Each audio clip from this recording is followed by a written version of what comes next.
Par rapport à la Coupe du Monde, quand son rôle est encore, sa place est encore précaire en équipe de France, c'est pas l'année où partir, il peut attendre. Alors on sait que lui, il voulait vraiment aller à l'Atlético de Madrid, on sait les circonstances actuelles, la conjoncture actuelle de l'institution de l'Atlético. Attends une année, fais une bonne année à Lyon, t'es dans des petits chaussons, remarque-nous encore entre 20 et 25 buts en Ligue 1, va à la Coupe du Monde, et après l'Atlético, ça sera possible. Moi, je suis pas d'accord avec toi, Jonathan.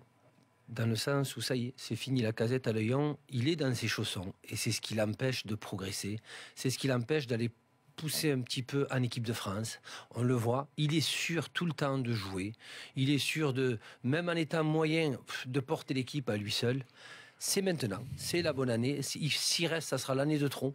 Et cette équipe de Lyon, par contre, je la vois pas du tout devenir costaud pour embêter maintenant Monaco, PSG, même une équipe de Marseille qui va peut-être retrouver un semblant, et même une équipe de Nice. Je ne la vois pas du tout, cette équipe de Lyon. Au niveau des recrues, au niveau même de la colonne vertébrale, et surtout encore pire depuis qu'ils ont perdu Tolisso. Pas mal qu'ils ont pris là. Hein. Et je pense Mendy et Marcel, c'est pas mal déjà. Non, c'est pas du sûr pour jouer le titre pour moi.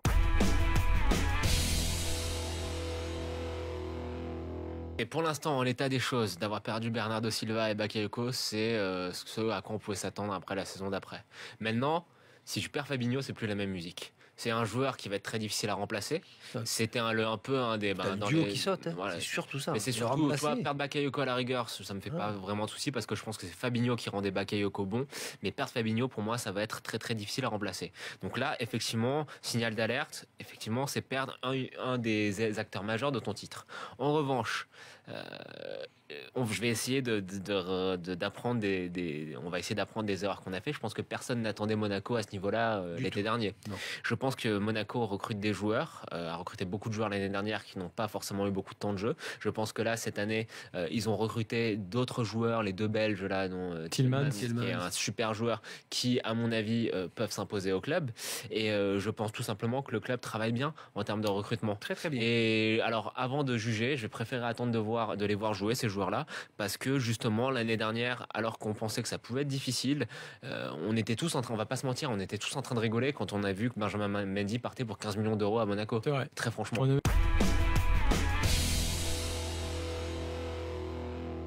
Arsenal se retrouve dans une situation un petit peu particulière en ce moment parce que on est un petit peu dans une période de purgatoire, je dirais, du côté des Gunners. Est-ce que tu attends de savoir ce qui va se passer pour des joueurs aussi importants qu'Alexis Sanchez, qui brille en ce moment à la Coupe des Confédérations. Tu te demandes ce qui va se passer pour Alex Oxlade-Chamberlain qu'on annonce du côté de Liverpool, mais également d'autres clubs anglais. Tu te demandes ce qui va se passer pour Mesut Özil. Tu te demandes ce qui va se passer pour Olivier Giroud, même si en Angleterre, la plupart des gens pensent qu'il partira du club.